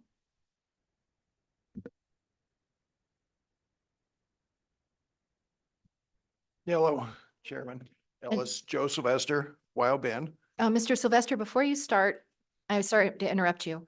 We have a tour this afternoon, and so I just want to make sure that we don't keep that group waiting either. Before you start, is there anyone else in the audience that would like to speak? Okay, one other person, and then we'll do a brief public comment after that. So we'll hear from you, and then from this young lady behind you. I'm just trying to make sure I'm managing the time well. Okay, go for it. So how long do I have? How about, is about 5 minutes good time? I'll push it. Yes. 5 to 7, how about that? Okay. Thank you. Hello, Joseph Esther from Wild Bend. We're a bentonite mining company, and I'm speaking today in behalf of the Wyoming Mining Association. Travis could not make it today, asked that I represent the Wyoming Mining Association. And so we do support the bill that helps to protect archaeological and paleontological resources on the Wyoming state lands. However, we'd also like to take our perspective from the mining industry and propose some changes or consideration for you guys to look at to help clarify the bill so that there's no unintended consequences that are going to be a result of that. I had a phone conversation in all clarity with Chairman Ellis last week to discuss some of these topics, just to initially brief her on where our industry was coming from, and just wanted to make sure you were aware of that also. We had talked about an amendment that if you qualify under or have regulations under here, then you are exempt of there. I had a conversation this morning with a DEQ permitting manager, and within the DEQ, Wyoming DEQ Land Quality Division, they have a guideline 11. Which gives us the guidance on archaeological and paleontological direction. It is outdated, and that's not my word, that's their word, and that they don't have the expertise within their department to be able to truly do a justice on archaeology. The geology, they go to the state with that as well, and that they probably need some additional supporting statutes that they would consider. And that's where I was thinking maybe a collaboration between the different agencies, the state archaeologists, the SHPO, industry, DEQ, and Senator Barlow, thank you, about the other 8 entities that are using this land as well. You know, that's going to be a big conference, but discussion to be able to look at and discuss some of that. One of the words which is we talked about is in your identifying, you're talking about the surveying. I think that that's referring to page 6, but when you talk about surveying to us as industry, we have to go out there, we have to identify a area of potential effect. In the guideline 11, the area of potential effect is the footprint only. Currently, when we do a direct footprint, we're doing a direct of what we're actually going to disturb plus 100 foot. It's reasonable. Industry's not raising any concerns or anything about that. Here in the last 7 to 8 years, all of a sudden we've seen a creep into these regulations of indirect effect, the view sheds, the landscapes, and all of a sudden these projects have ballooned from a footprint to my last project, went from a 500-acre parcel plus 100 acres to a class 2 reconnaissance survey, which means you send your archaeologist out there in the hills for up to 3 miles looking for particular things. In our case, it was rock art, and it was specifically Dinwoody, which is cool. I mean, it's cool stuff out there. However, as a proponent, project proponent, that bill goes from here and just balloons up. And I think our bill ended up being probably 4 times more than where we were. So what our suggestion is we define what that survey is. Are we wanting direct? Are we wanting indirect? Of the surveys types, there's a class 1, class 2, and a class 3. Typically a class 1 and class 3 are part of the one is a literature research where the class 3 is actually boots on the ground. They're walking at 100 foot or less intervals across the landscape looking for the different sites and that. So I would say that we need to identify that within this if we're going to start identifying also the area of potential effect, which this does not address any of that as well. Let's see. Under page 2, line 5, it talks about past human life or activities. Just to share an example with you, we had a project over at Tinsleep that we had a dump site. And so my archaeologist said it's a dump site, took pictures and gave a general description. My contractor had to go back out there and inventory every shard of glass and everything that was in that dump site. And depending on where you're at, that could be very huge. And we ended up paying extra money to have that. And my point to that is how significant is that, knowing that a plate of glass will shatter with a bullet into 32 pieces. So that is that point. Paleontological resources, any fossilized remains, page 2, line 17 through 21. There are many resources, paleo resources throughout the state of Wyoming where it seems like it's litter. We need to probably just focus on new discoveries or significant findings. Where, you know, up in the Bighorn Basin, Bighorn County, you can go out and find graphia every day or lemonites and little bullet looking, and they are just littered on the ground. And so for industry or for a project to get stopped as a result or having to survey all that would be onerous on top of that.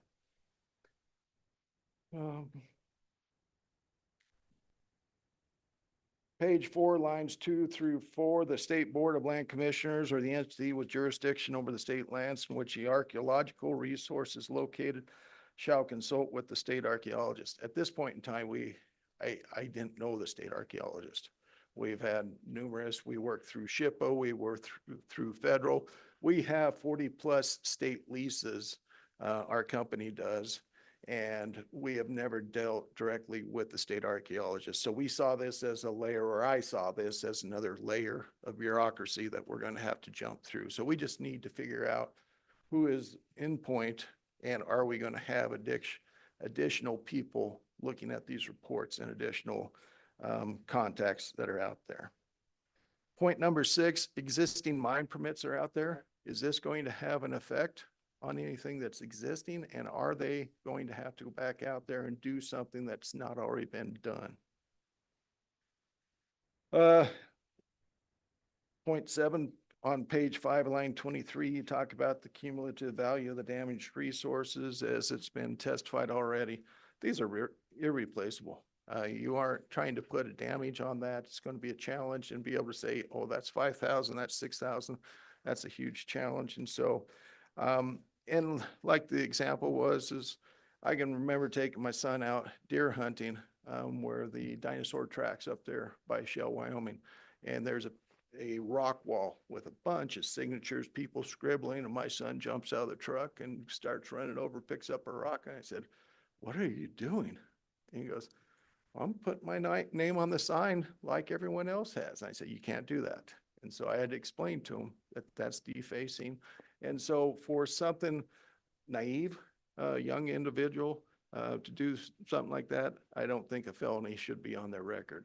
However, someone, if I was to go out there and alter or destroy or take, yeah, I could see someone that has that knowledge, the book be thrown at me. And I would be accountable for that. Number 8. So page 6, line 9, you talk about removal. And removal out of the state of Wyoming, aren't we also talking about the destruction or the mining or anything else? Because going back to Seabearing's testimony, the word investigate includes all of those. But if I am only removing that out of the state of Wyoming, does that section apply?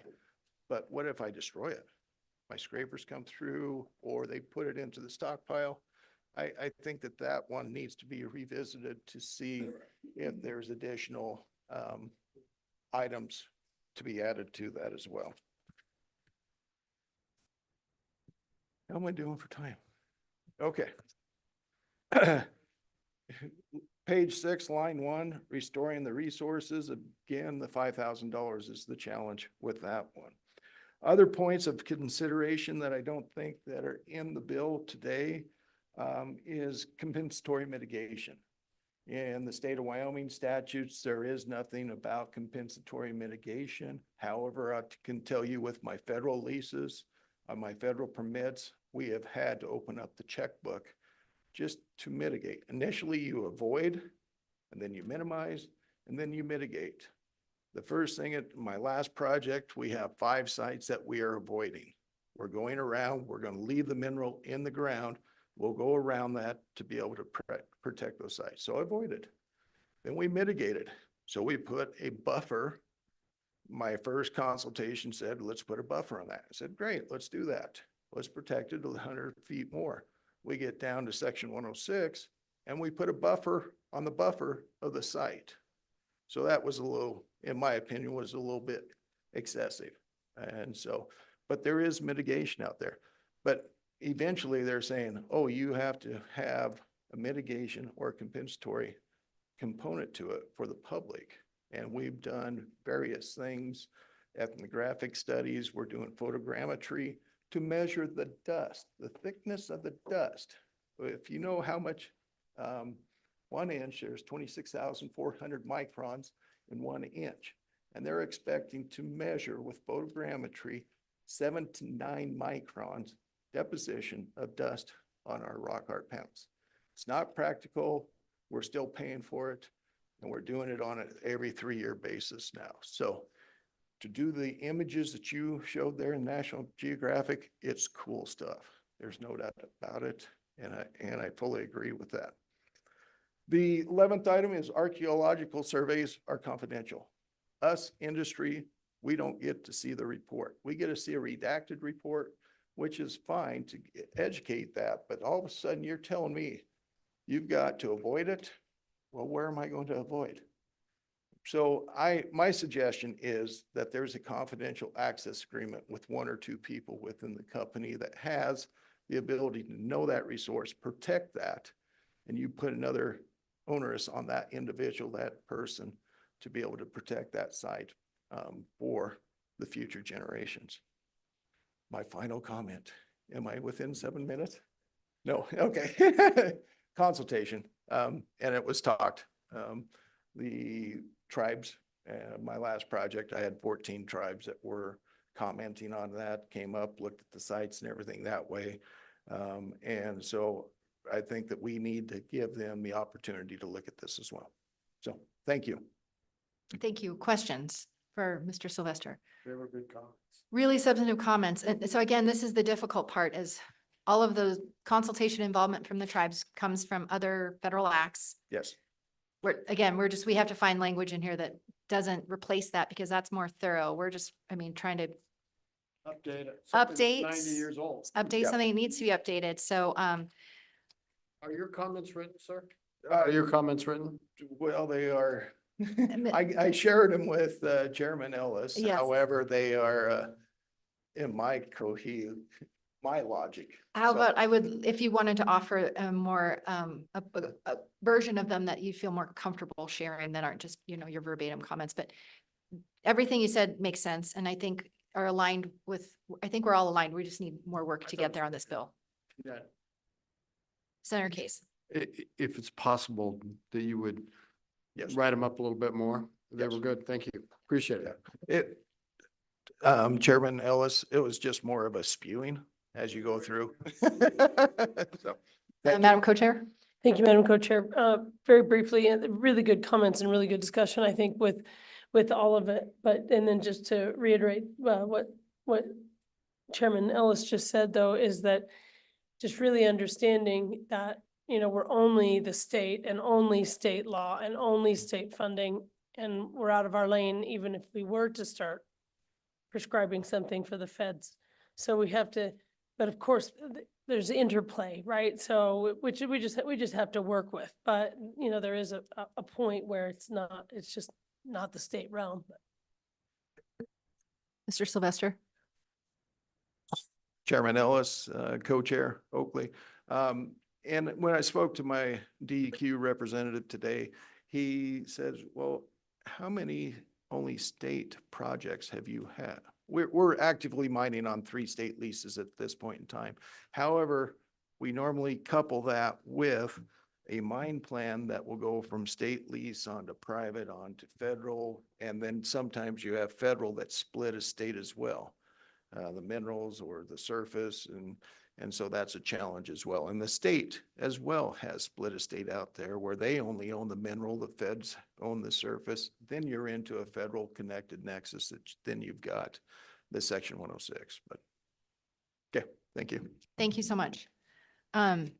So with that, you might have seen on your language here, there just committee, there was some proposed language that Lily had prepared that would say a permit to mine on state lands issued by the Wyoming Department of Environmental Quality shall satisfy the permit requirement of this subsection.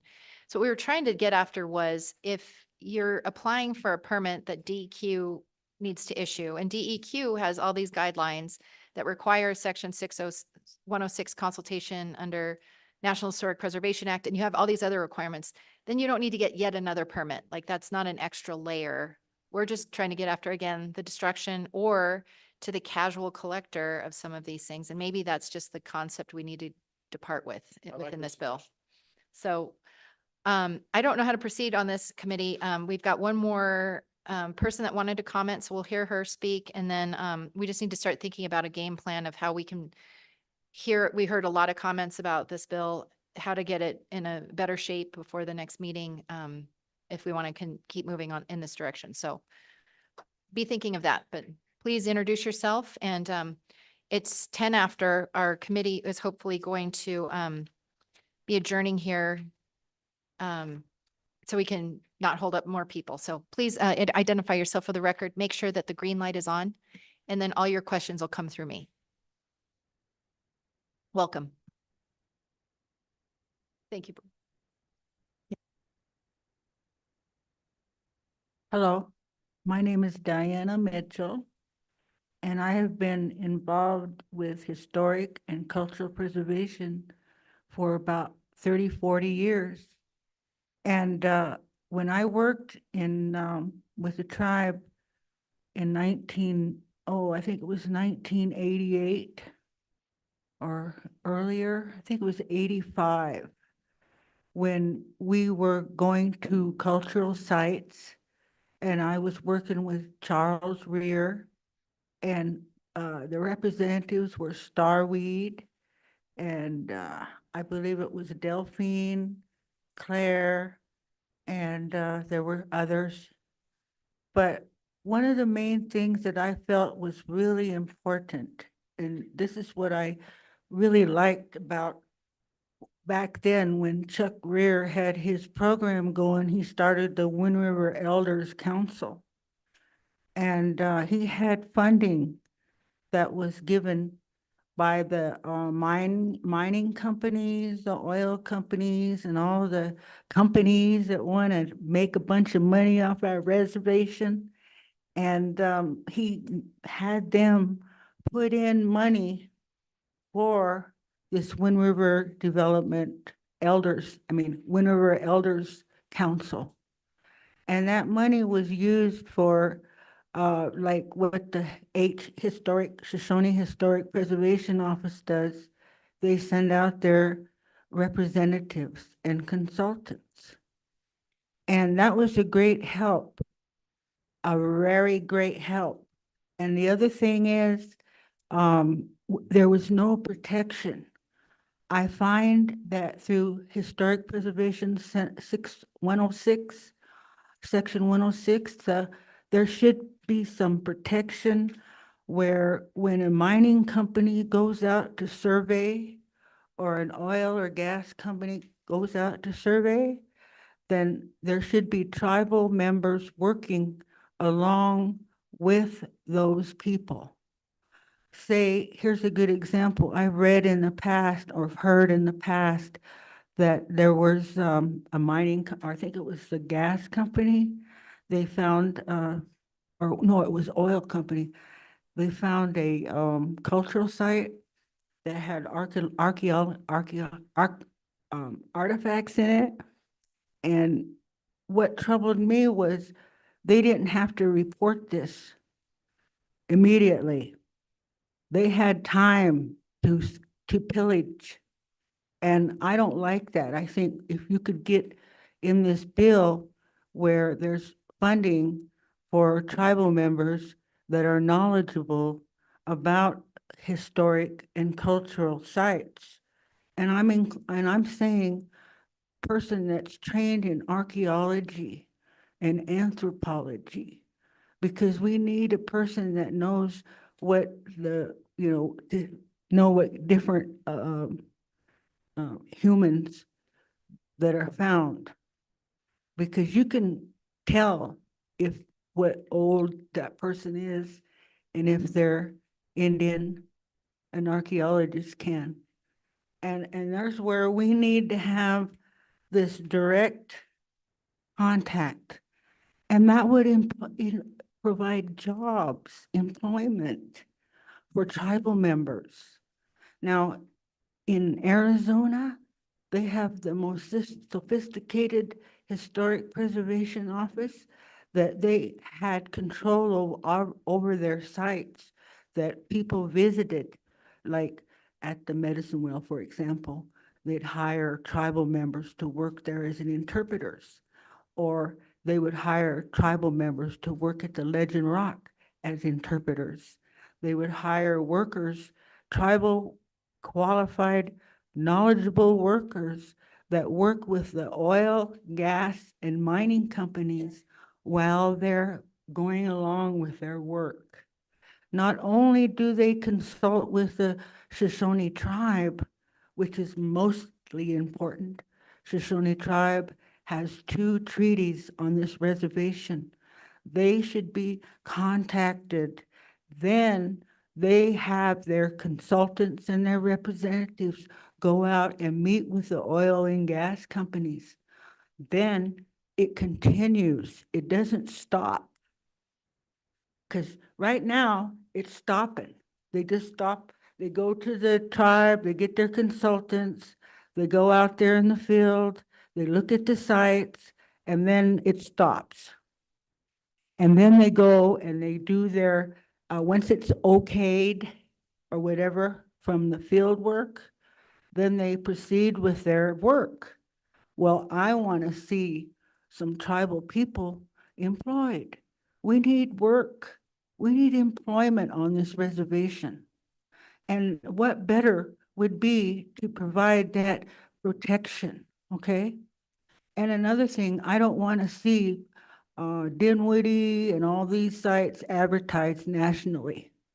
That is one of the things that I was always taught when I was young, and even when I was working with Star Senior and all those old guys, Heyman Wise, we don't want them advertised.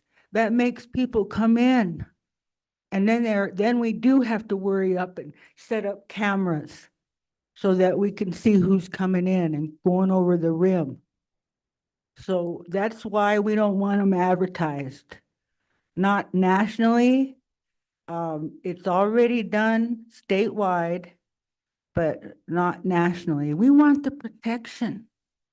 And another thing, we want paleontology protected on the reservation. We have dinosaurs, we have fossils.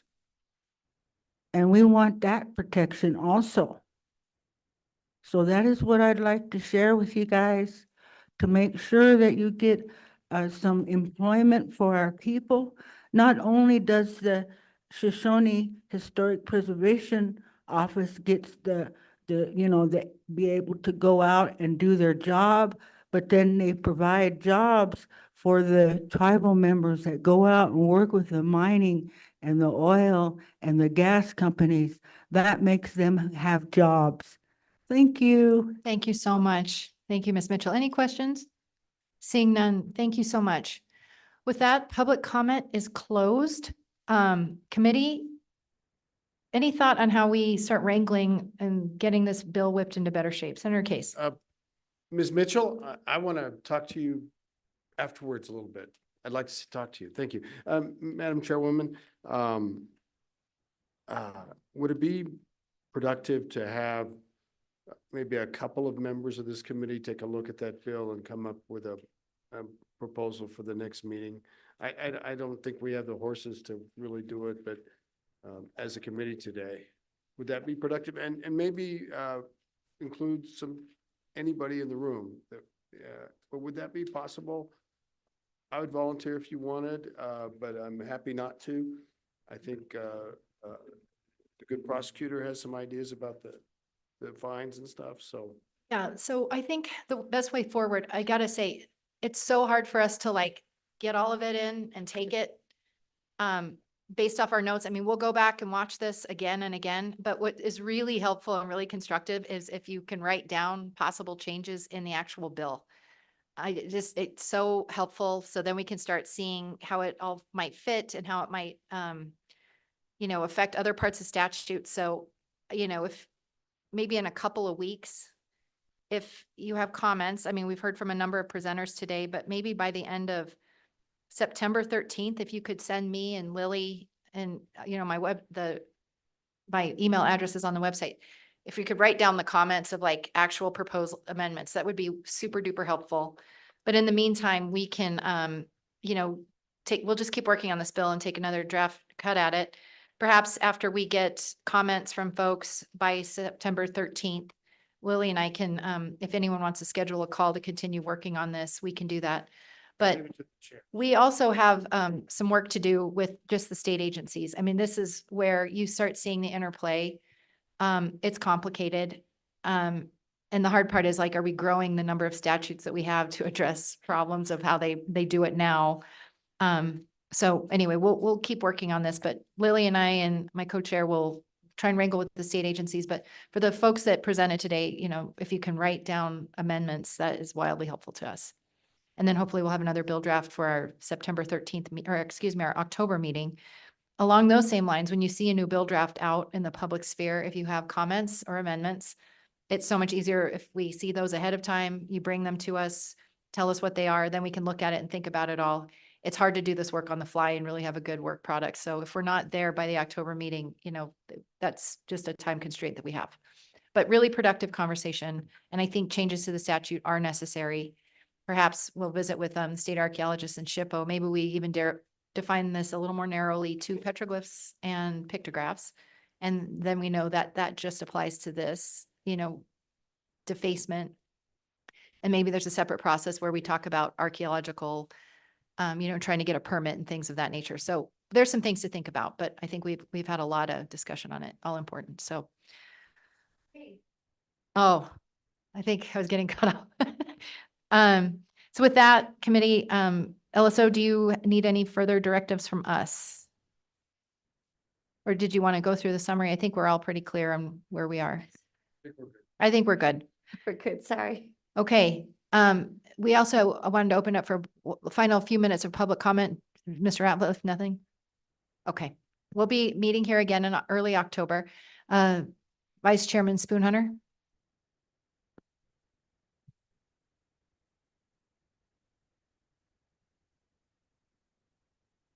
Just something off the topic here, Madam Chair. On behalf of Northern Apple Tribe and in both tribes, we want to present you with a blanket for your years of service and commitment working with the tribe. So.